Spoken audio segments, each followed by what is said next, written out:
Nous examinons aujourd'hui avec vous un enseignement mondain et ésotérique du New Age qui est également enseigné dans les pseudo-églises du mouvement Parole de foi, connu sous le nom de la confession positive, encore appelée par moments la proclamation.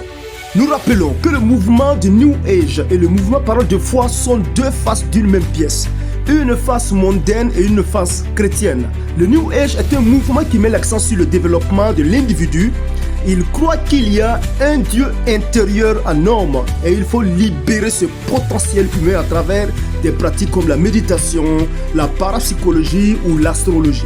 Ce mouvement, qui n'est rien d'autre que du paganisme, a été christianisé au sein des églises sous le nom de mouvement Parole de foi. Un mouvement apparu donc aux États-Unis vers le XXe siècle, influencé par des adeptes tels que Kenneth Hagin, Benny Hinn, Kenneth Copeland, au sein donc du mouvement pentecôtiste et charismatique qui sera plus tard importé dans la francophonie. Cette fameuse confession positive prêchée dans les églises, connue souvent sous le nom de loi de la proclamation, nos paroles sont revêtues d'une sorte de puissance spirituelle magique qui déclenche un miracle, qui déclenche notre miracle et accomplit nos besoins. Ainsi, pour ces adeptes, la prière ne sert à rien ou est reléguée à un second rang pour ceux qui ne sont pas capables de proclamer la parole.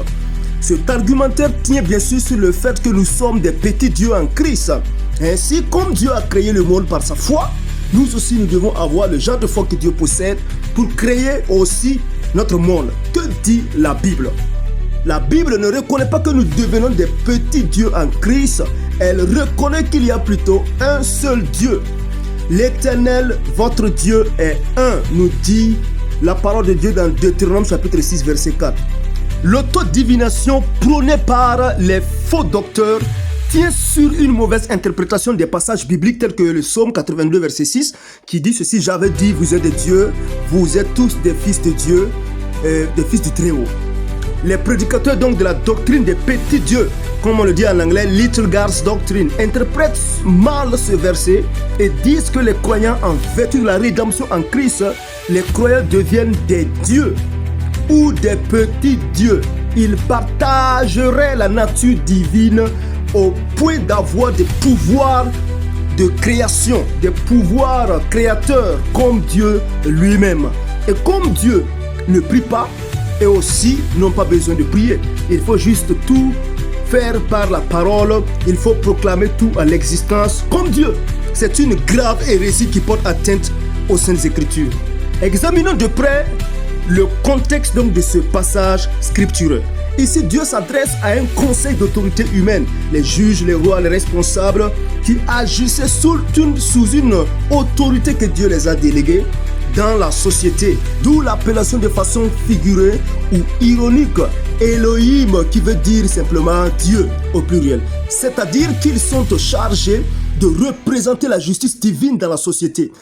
Et ici, Dieu les condamne justement parce qu'ils jugent mal ou injustement. Et le verset 7 donne une précision assez importante. Cependant, vous mourrez comme des hommes.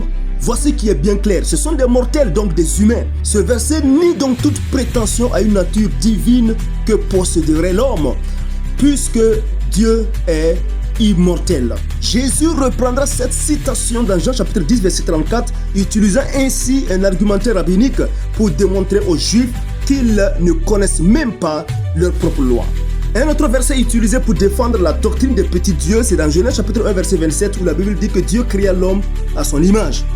Là encore, être créé à l'image de Dieu veut simplement dire que l'homme possède des attributs communicables que Dieu aussi possède, tels que la justice de Dieu, la bonté, l'amour, la patience. Dieu demeure cependant unique en possédant des attributs incommunicables, tels que l'omniprésence, l'omniscience, l'omnipotence, l'éternité de Dieu, la souveraineté, qui sont propres à Dieu et à Dieu seul.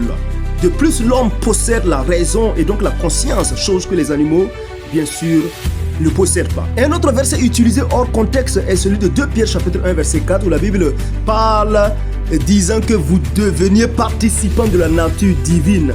Les prédicateurs du nouvel âge christianisé vont juste couper ce morceau de verset et enseigné par là que les hommes ou les croyants participeraient à la nature divine et sont devenus donc Dieu ou ont la nature divine littéralement en eux.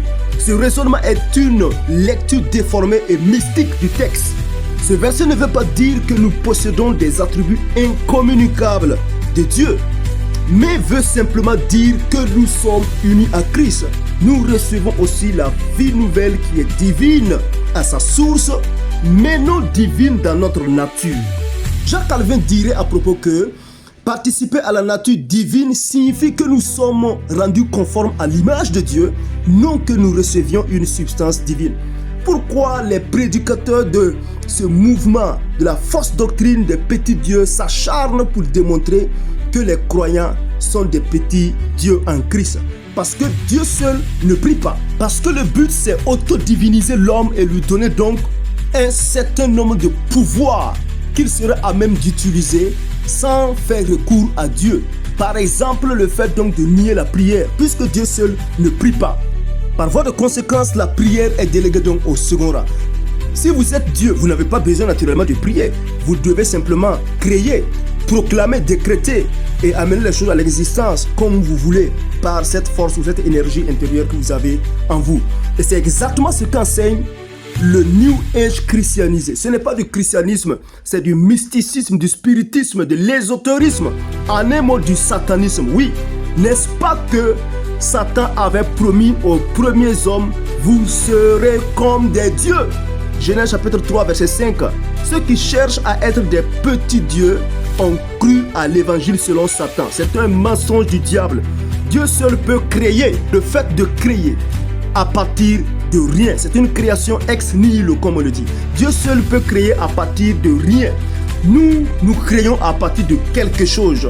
C'est plutôt une transformation, on dirait. Quand il s'agit donc de l'homme qui rentre en action, Lavoisier n'avait-il pas raison lorsqu'il disait que rien ne se perd, rien ne se crée, tout se transforme. L'homme ne peut que transformer, Dieu seul peut créer. Aucun homme ne peut créer par sa parole, sinon que de croire à un mensonge du diable. Dieu seul décrète, les décrets de Dieu désignent son plan éternel.